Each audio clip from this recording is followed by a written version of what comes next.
broadcast network, AFTERBUZZ TV. Over 20 million weekly downloads in over 150 countries, and your number one source for after-show entertainment.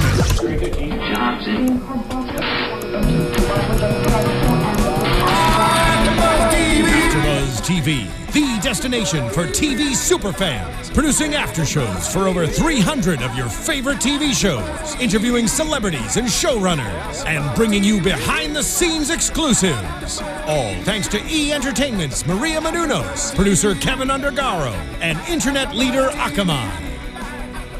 Now, let the buzz begin!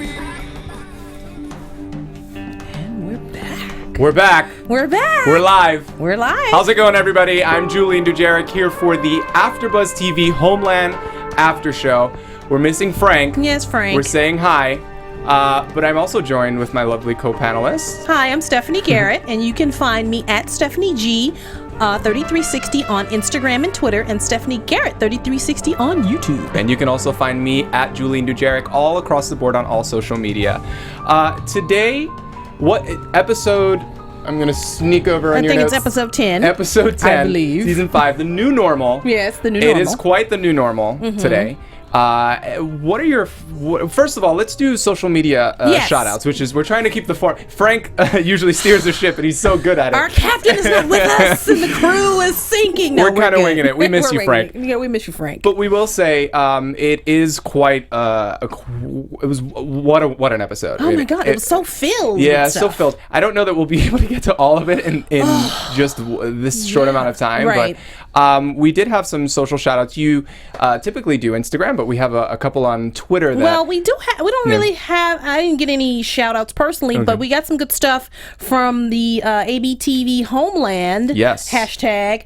And one of them was from Carrie Driscoll at PSU Carrie, Kerry. Hi, Carrie. Hi, Carrie. The woman patting the dog across the street from where Allison was standing with that guy was some sort of signal, and I agree. Yeah?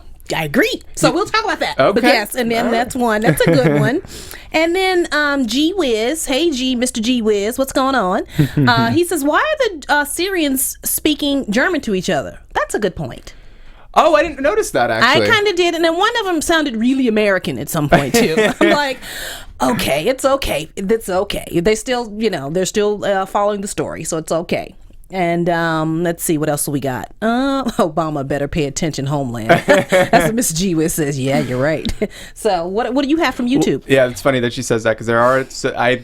I'll talk a little bit about this later, but there's some narrative parallels to real life in this episode particularly that kind of shook me, but we'll get to that later on. I of course monitor the YouTube comments, and Miss Lost Nikita commented something that I thought was constructive and contributes to the show in a good way. It says, it's probably far-fetched since this is Homeland, but maybe Otto is just afraid that Jonas is going to leave sooner or later if he stays with Carrie, or that he at least will change his ethics or abandon the Foundation's principles. So that was just a play on why that situation, that relationship between Jonas and Otto is as strong as it is, which I kind of agree. I think there might be he wants to keep good people in his corner, and so that makes sense to me.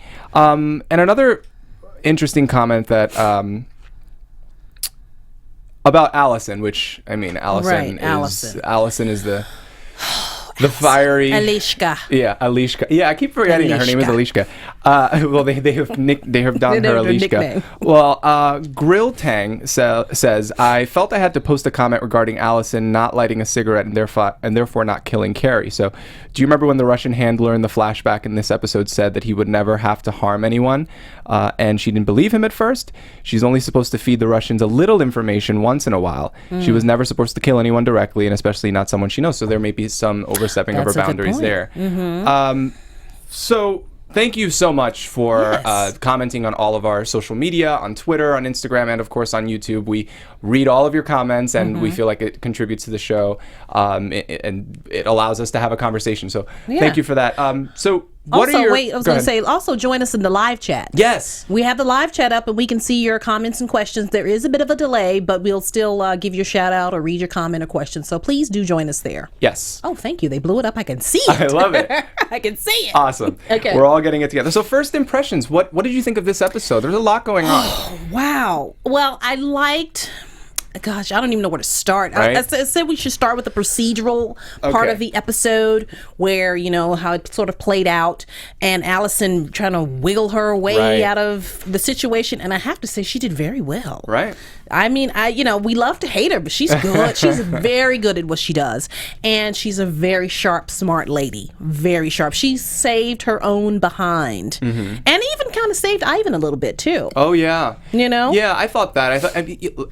As however I feel or we feel about Allison, there's no doubt that she is a smart woman who can easily navigate these waters. Oh, absolutely. And it's a skill set that's much needed in the CIA. Mm-hmm. If you are Allison and you're defecting, or if you're a traitor. Yeah. So definitely that's something that you need.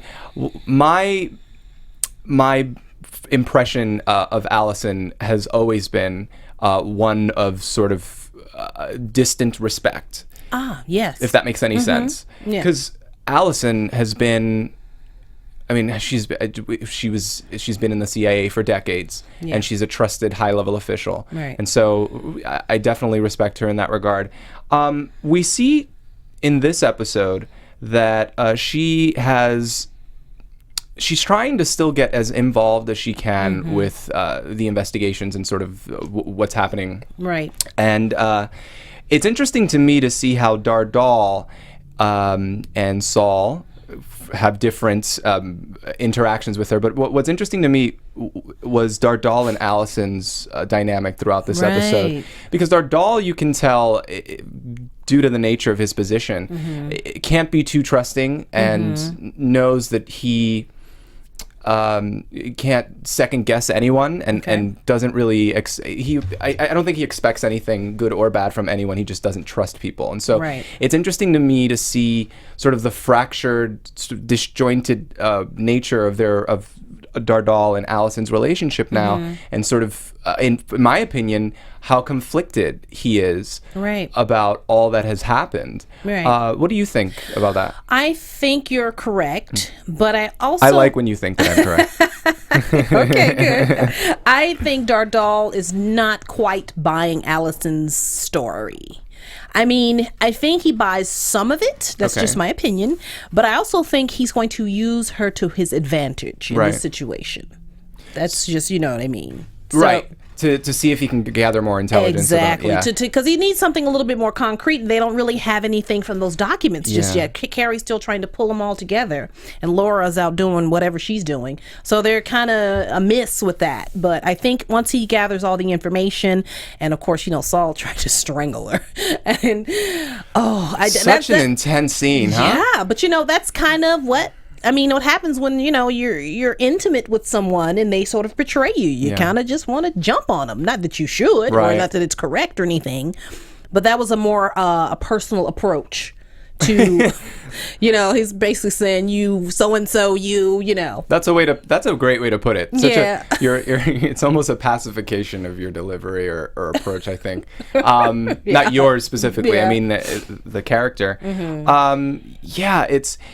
I just want to talk a little bit about that scene between Saul and Allison and how unhinged Saul became. And reasonably so. This is a man who clearly believes and trusts in Carrie's instincts, and you can see the frustration on his face that he can't bring that into the limelight. His instincts about Allison. He what was astonishing to me, because I've always seen there was a line from Allison that says something to the effect, and I'm paraphrasing heavily, that one of the things that attracted her about Saul was his temper, his rage. That's what it was. All of that rage, she says. So I thought that was fascinating. That that's something that attracts anyone to any other person. Right. Just like if you want to eventually just run the other direction. Right.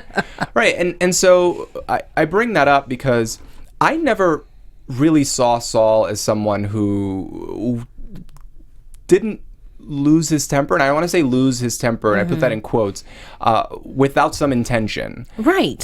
This to me felt like just a complete spilling over of emotions and no real control, no real purpose, because he's frustrated. He wants to see. I think he was in love with her at some point. Yeah. I think, and once you have that dynamic between two people, it's on a whole other level. Yeah. You know, when you love someone and they betray you, it's like, you know, everything sort of comes to the surface. Right. You know what I mean? Like if you had and I think that was what his intentions were. I don't know, like you said, I don't think he's necessarily an angry man. Yeah. Because we've all known angry people who just walk around the world just angry at the world. I don't think he's one of those people. I think that he is someone who trusted her. Yeah. And that's why I remember he went into the bathroom a couple episodes and told her about Carrie and this and that. So he did have some trust with her. And she completely just blew that out of the water. So I think he's just very upset with her. Yeah. I think he's just done. And I think he's disappointed in her mostly. Just so disappointed. Yeah, I mean, how could you not be? Right. Well, I think it definitely goes far past that. Obviously, mere disappointment wouldn't elicit that kind of response. But yes, it does stem from that.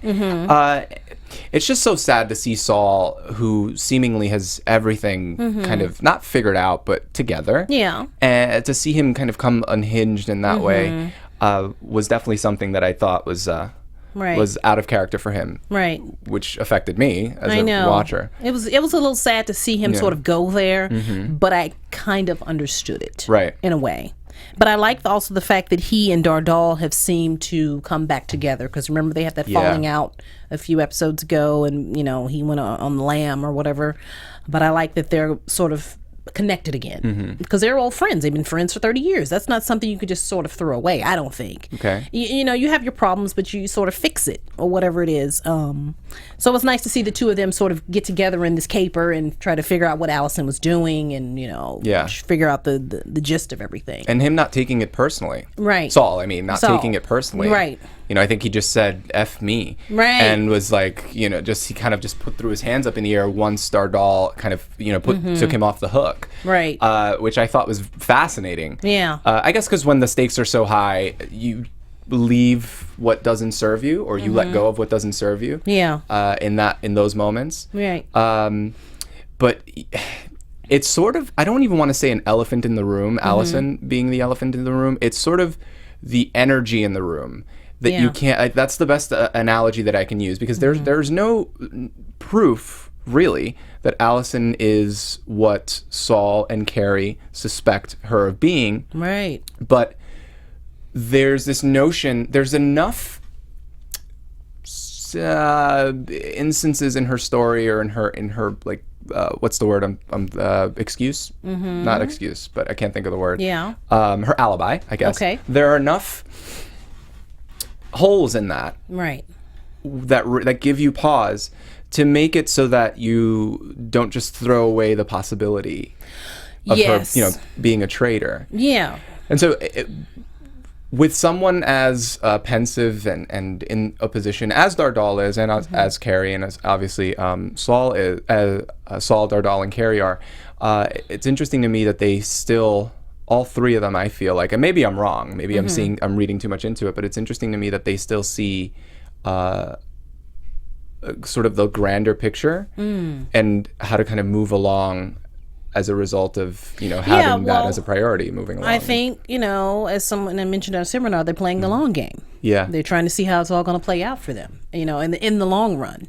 It's such a, I mean, it's such a long game. It is. It is. It's a 2 more episodes worth. I know. Which I wonder, and I said this last week, I think Allison will definitely see her demise soon. I don't know how it's going to play out. We have 2 more episodes left, and they are none the wiser. Right.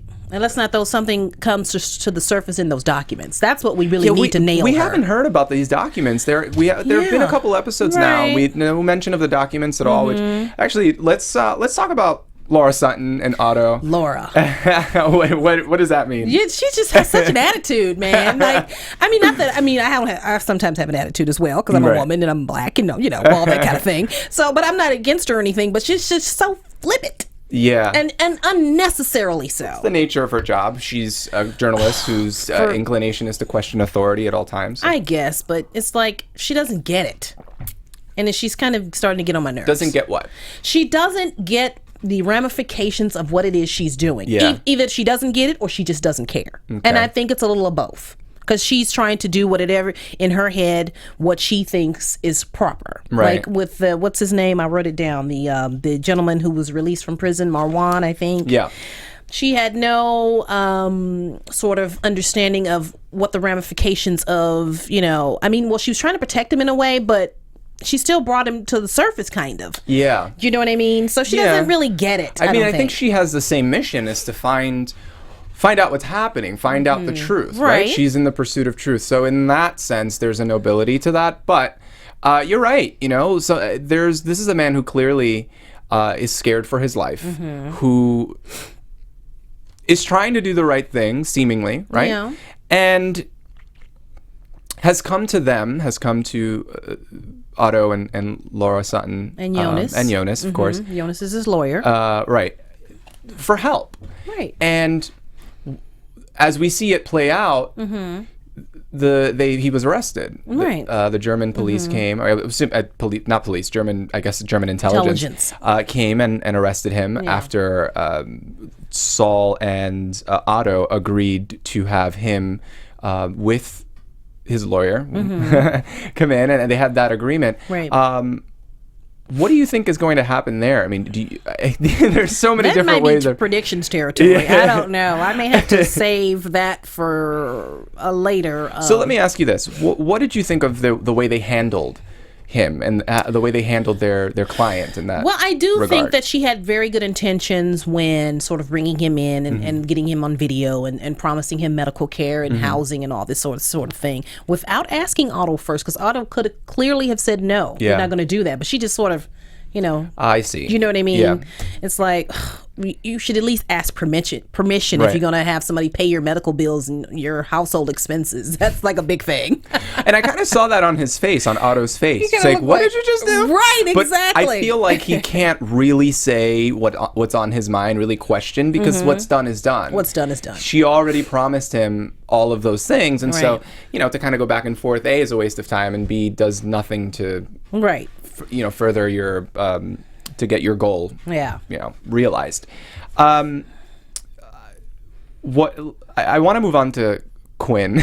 Wait, I do have one tidbit that sure. the SVR Russians was the ones who brought down General Yusuf's plane. Oh, right. Remember we questioning, did Allison do it? Yeah. Did so-and-so? Did the Israelis do it? No, it was the Russians. Which eventually gets Saul off the hook. Exactly. Yeah, which is great. Yeah. Because Saul's back in the game. Right. And I like that. And He's we back like in him the as a game. player. Exactly. Not on the lamb. Yeah. Carrie's off the hook too. Carrie's off yeah, that's true. Everybody's off the hook for now. And I want to get to Carrie and how she is her state during this episode, but poor Quinn. I know, and I wrote down poor Quinn is suffering, and poor Quinn, he's suffering. Well, these jihadists have obviously injected Quinn with this gas. It's sarin gas.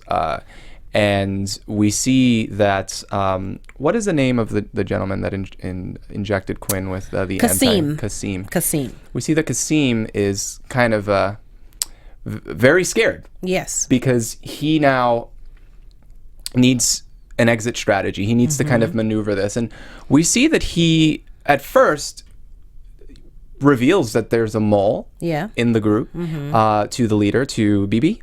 Yes. Bibi? Bibi is the leader. Bibi is the leader. So Qasim goes to Bibi and he says, someone tried to save his life, Quinn's life. Okay. We have a mole. And oh, no, that wasn't Qasim. That was the other guy, and I did not write his name down. Okay. Qasim was the one who was trying to save Quinn. Remember, he did him with the shot. So that's what I'm talking about. So, okay, sorry. And I don't know if you had the same reaction, but I was thinking, why would he tell on himself? Yeah. But he wasn't. No. He was.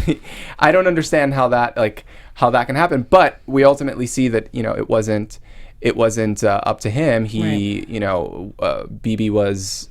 He knew that right. He figured it out. He figured it out, and he switched the kits when when BB lined up the rest of the group and tried to figure out who this mole was and searched through their bags, of course, and ultimately killed one of their own, an innocent man. Well, seemingly innocent, at least in this context. Right. And then they have this conversation in the car on their way to wherever it is that they're going, where BB says, you know, I thought your faith would have guided you and gotten you through this, but apparently you need a little more incentive than that, and sort of reveals that he knew all along. And now that I know, the reason why you are still alive is because you're family, your blood. But now that I know this, you do what I say. You only say what I tell you to say. You are an extension of me, and if you fail to be, you will die. I will kill you. Which, what a gut-wrenching way. What a crazy, like. And you could tell he was just terrified, poor guy. He was like shaking in the car, because I don't think he's cut out for that sort of thing. I don't think so he's either. That's just not who he is as a person. And I don't think he has the courage to stand up and say, you know what, I'm out of here. But like Quinn told him, says, can he really? Well, Quinn, remember Quinn told him, said, just run out of here and don't come back. They're not going to find you, you know? And, you know, ultimately he tries to save Quinn, and he kind of does. But, you know, he just doesn't have that kind of courage. Yeah, he doesn't. I mean, how can you? If you're terrified, if you're terrified, it's a great, like, you have to have sort of nerves of steel to not even have any indication that you are feeling any way. So I'm definitely not cut out for that line of work. Me either. If someone me neither. I don't know if this is more correct. If someone just pinches me, I'll spill the beans. I consider myself a tough girl, but I'm not that tough. No, I'm not that tough either. No, definitely. No, definitely thank not. you. But then we see Carrie go on this mission to find Quinn. Yeah, Carrie and Astrid. Go on this mission. Yeah, I like that the two of them are working together. Yeah. I like that. Isn't that cool? Yeah, that's very cool. Because it's, you know, they have the same, they both love Quinn. Yes, they do. And they both want to see him alive, of course. What struck me was just how willing Carrie is, being Carrie, to look through the footage. Because remember, they were videotaping Quinn's poisoning. Yes. And what struck me was just how well that was portrayed. She looking away. Good. And wait, let me just say, Rupert Friend, who plays Quinn, is a brilliant actor. Yeah. He's so method, it's crazy. Like that shaking in the thing, and you can't, like, that's not something I don't even know what to say. I think that's something you have to be born with. To know how to do, to convey that to an audience and make them believe every second of it. I wonder what research he did, if at all, to prep himself to, like, how do you even put yourself in a mindset of someone who is being poisoned? Yeah, I think he probably did his research, but it's also training and it's also a gut instinct. Yeah. And he's just very good at portraying that gut instinct of that character. Yeah. And it was just brilliant. That's a film performance almost. That's something you see in a film. I feel like that. Yeah, the way it played out, and there weren't too many cuts. It seemed the storyline seemed to play out and unravel in a way that was very. It wasn't very rushed, which I feel like, you know, those moments are just as important as the heightened moments where there's a lot of action, so to speak, and nervousness. Those kind of somber moments, those still moments that are still very impactful and very powerful because you understand, you know, it's very painful, I'll say. You understand the pain behind it. I think those are just as important. You see you shaking your head, you would agree? Oh, yeah. Yeah, I agree. So before we move on, we just want to say we do thank you for our listeners who are listening on iTunes. Please, if you are a podcaster, a podcast listener, listen to us on iTunes. And also, we're all across the board on all social media. We're on Twitter, we're on YouTube. We are obviously people watching us on YouTube right now. We are all everywhere, AFTERBUZZ TV. Yeah. So definitely listen to us. Comment, rate, share, subscribe, so you can get in on the conversation. Yeah, and our hashtag is ABTV Homeland. Right. So yeah, tweet us some questions, comments, and anything else you want us to know. Yeah. So, and then we'll read them here on the show. Yeah. Like we do. Every week. I was gonna say, let's see, Allison, and we're kind of all over the place with this episode because there's so much to cover. It's like and Frank's not here. Frank, Frank is our driver here, man. He does, he keeps us in check here. I hope he's proud of us. I know, Frank. So I said, Allison asked our dog, remember that scene when she says, "Am I under arrest?" And he goes, "Well, that's an open question right now." I thought that was kind of cute. Yeah, I thought it was kind of funny. Yeah, because it definitely it plays to sort of all of the things that are happening, right? And it encapsulates that in one sentence. Yeah. And it's such a powerful sentence too, so it kind of breaks the tension. Right. And I think that she's trying to make herself useful and trying to find Quinn. Right. To kind of save face and say, look, I'm still one of the good guys. Here's some information. Yeah. So she's trying to still cover her own self and say, I'm still worthy of being here. I'm still useful. Which is a pretty smart play. It very much so is. Like I told you, I'm telling you, Allison is a smart cookie. Yeah. Very smart, and I like her. I like to hate her. I'll put it like that. You like to hate her. I like to hate her. Yes, I like her, and I like that. Oh, I know I wasn't here last episode, but Saul put the little bug in her handbag. I thought that was cool. Yeah. And she still doesn't know it's there. Yeah, she still doesn't know it's there. I forgot about that. Yeah, so remember? So what happened? So maybe that might be that kind of the thing that starts the domino effect of her demise. Exactly, because she still doesn't know it's there, and he put it very strategically. Unless not she finds it and go, How could she though? I know. And that's an expense. That's in a pretty expensive bag, right? Yeah, and if it rips, she's gonna go, oh crap, and she's probably take it and toss it in the closet, but. And let's not, she looks and says, well, how did this get ripped? And, whatever. But the likelihood of that. Right. I don't know. I'm not a bag man. I'm a bag girl. And someone said, Allison buying these $5,000 handbags, she's got some money stashed somewhere. She's prepared to, do what she's got to do. So that's just me. But she still wants to make herself useful because she doesn't want to go to jail.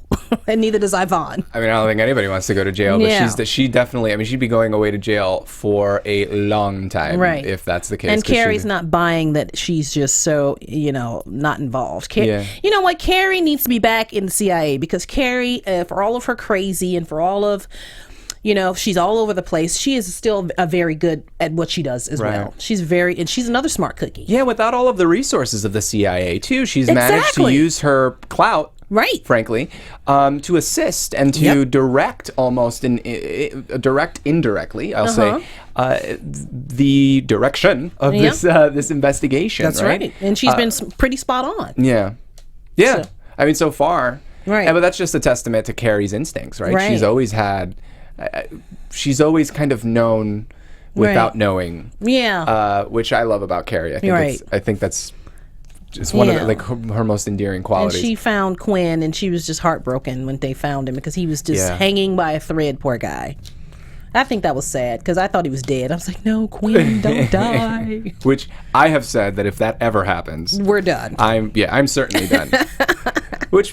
She does. Well, let's talk about that. So she finds Quinn. They find Quinn. Yeah. And he's in a, as you can imagine, as anyone can imagine, who's been injected with this poison, in a pretty bad state, right? So he is lying on the floor in this gas chamber, and the flashlight is being flashed on him, and Carrie notices that he's moving, so he must be alive, and so she indicates that, and Quinn flitters, blinks his eyes, and they eventually get him out of there. But I wonder, where is it that Carrie, and I've always asked this about Carrie, where is it that Carrie gets her resolve, her tenacity, her pursuit in light of just such insurmountable odds? Because for all intents, I don't know how many days. How many days has Quinn been missing? Like 9 days. Like 9 days, right? That's a long period of time. Right. And obviously, once we see this video that the jihadists have put out into the world about, what they plan on doing in Berlin. And they put it on live television. Yeah. Well, like the news and stuff. Oh.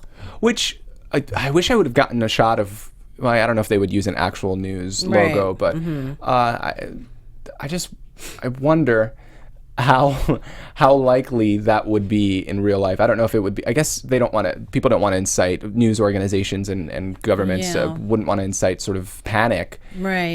So they're a little reserved with the information that they relate to the public. Well, like they do all the live shots. They would probably just show a snippet of it and then cut it, and then they'll talk over the rest. Yeah. That's what they do. It's it's the worst position to be in, regardless of where you are, and either inside or outside of the CIA. Yeah, and you know what I hated about that is that Quinn seemed so vulnerable, and he's not a vulnerable guy. Yeah, he's a tough, hard as nails, give it to you kind of dude, and he was so vulnerable because he was helpless. Yeah, standing there very helpless. And, I mean, he's been helpless throughout. Yeah, pretty much since he got shot. Since he got shot, he hasn't been able to stand on his own 2 feet. No pun intended, and he's been at the mercy of another human being. Right. And so, yeah, it's sad to see Quinn in that situation. Yeah. I just tried to bridge those two things. Okay. Sad and Quinn. Sad Quinn. So I want to talk a little bit about the parallels between...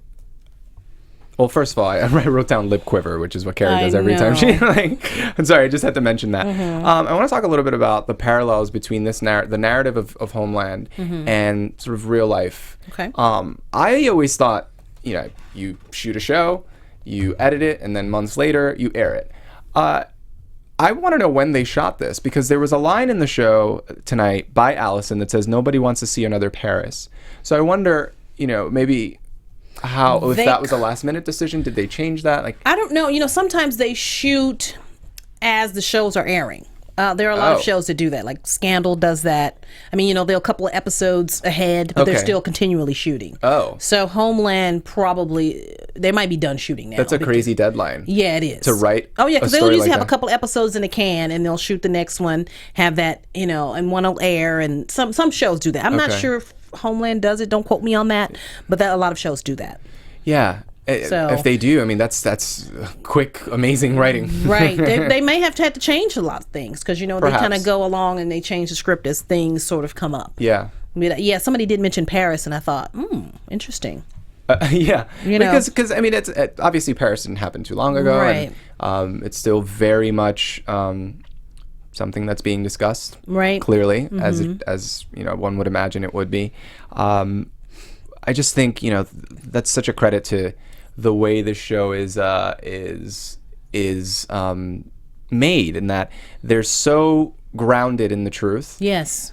Despite how you feel about whatever perspective they're kind of saying their narrative from, their story, which I love so much. I do too. Yeah. I like that. I like that it brings a sense of realism to the masses, because a lot of people don't watch the news, they don't read newspapers, so when they see a show like Homeland or Law and Order or some of these other shows that are on, they get a chance to see what's probably going on. And I was just saying on another show that I was on that some expert, I forget, don't quote me on this, he said something to the effect that 85% of this stuff that we see on television, like the Homelands and all this, is real. It has happened, or somebody was going to do it, and it's pretty much real, and the rest is Hollywood. And I thought, that's plausible. Well, they have experts on. Yeah, they have intelligence experts that work on the show, to make it more authentic.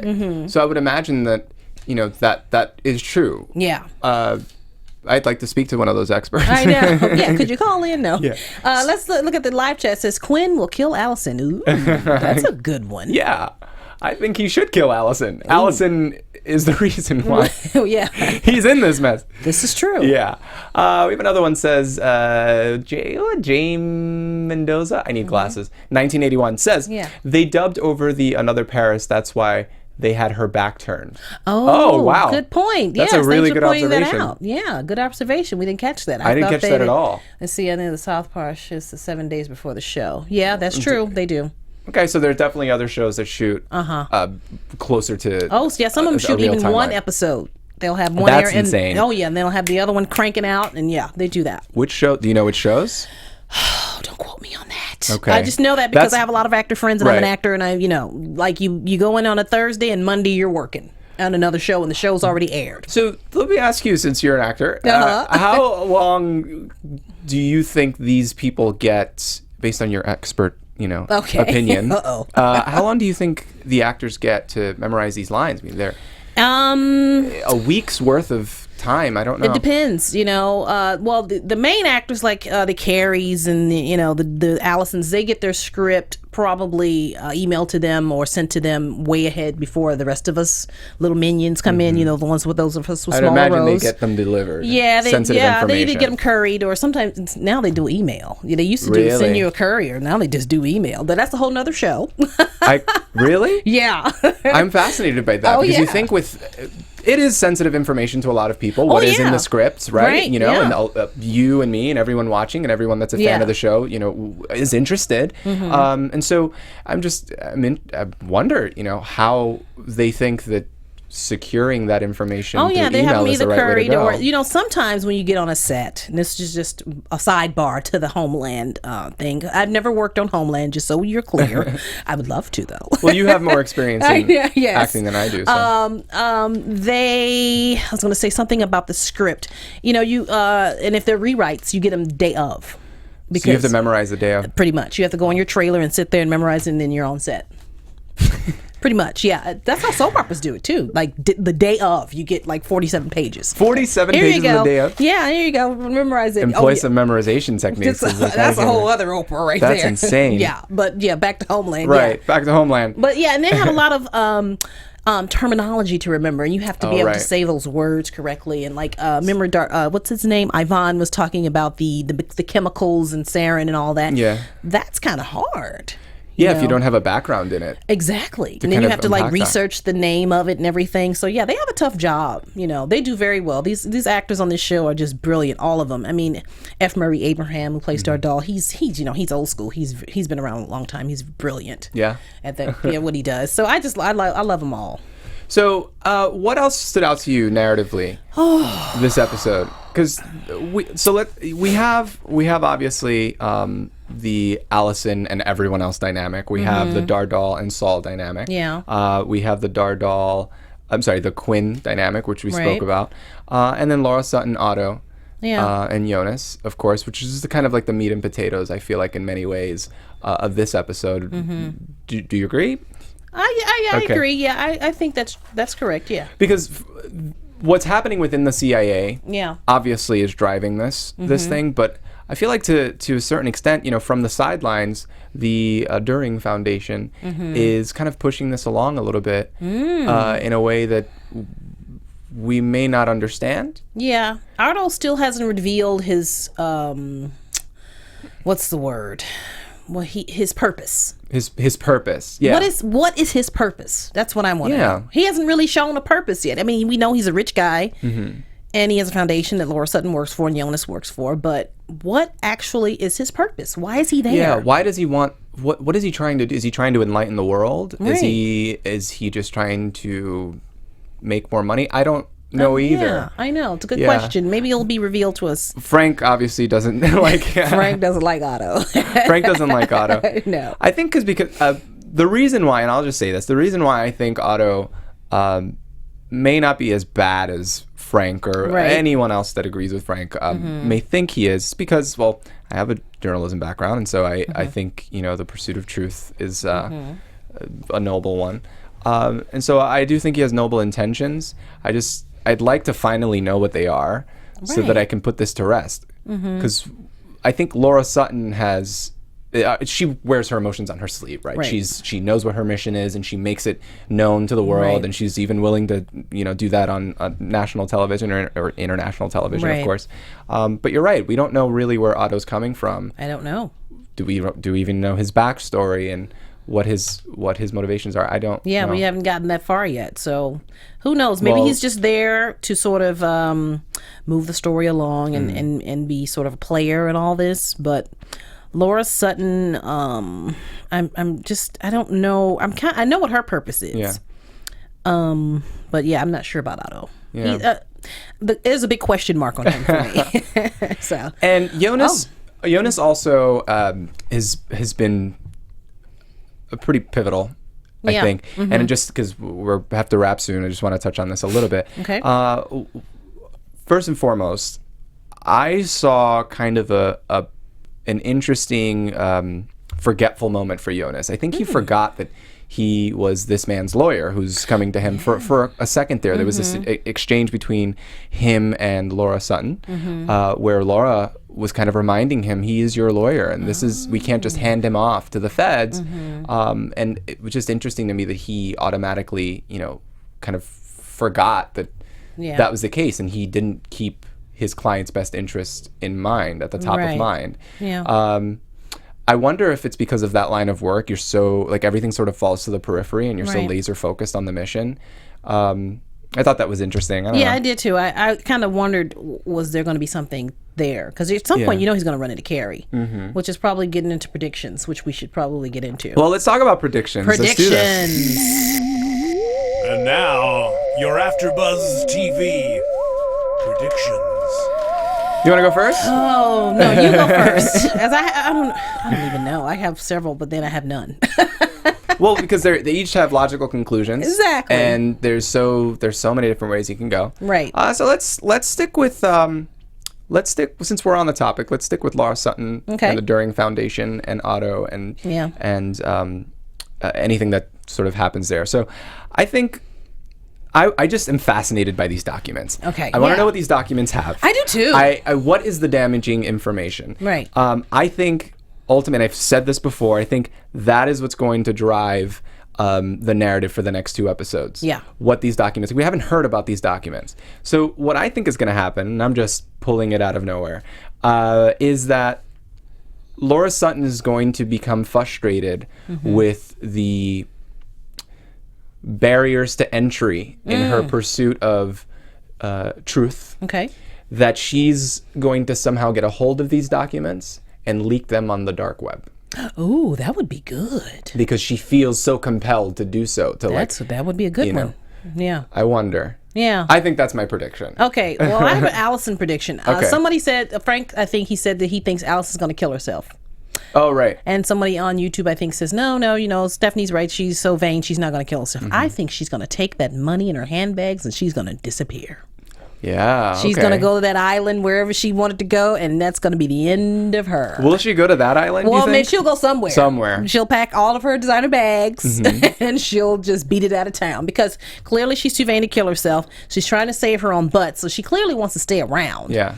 But I think that once the heat really, they start to put the fire to her feet really, because they kind of did, but not like they haven't turned it up. They got to turn up the volume because they need more. They need more. And once they get more, which will be some in those documents, because there's a lot of stuff in those documents about Allison, right? And all the stuff she did in Baghdad and all that.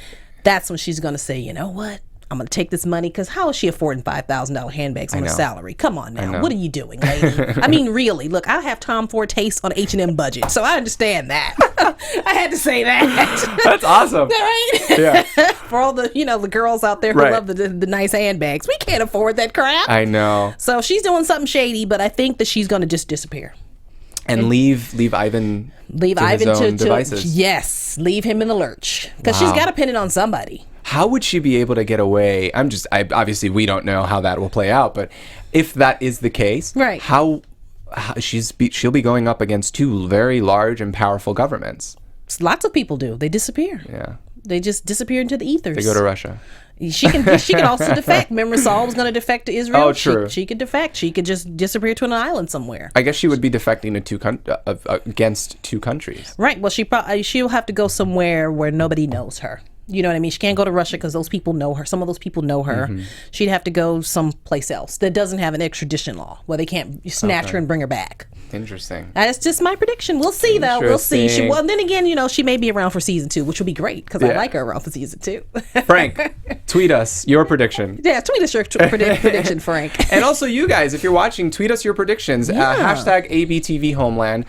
You can catch me online all across the board on all social media at Julian Dujarric. Yep. And you can, of course, do the same thing. I'm Stephanie Garret. You can catch me on at StephanieG3360 on Instagram and Twitter, and Stephanie Garret 3360 on YouTube.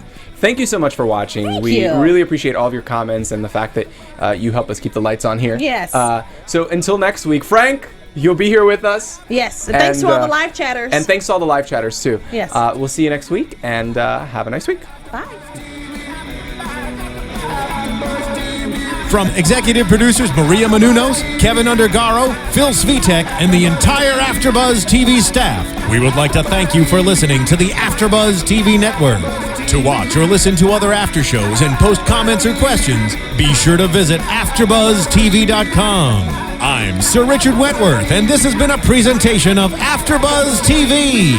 Buzz you later. The views expressed herein are those of the hosts only and do not necessarily reflect the views of AfterBuzz TV or its owners or principals.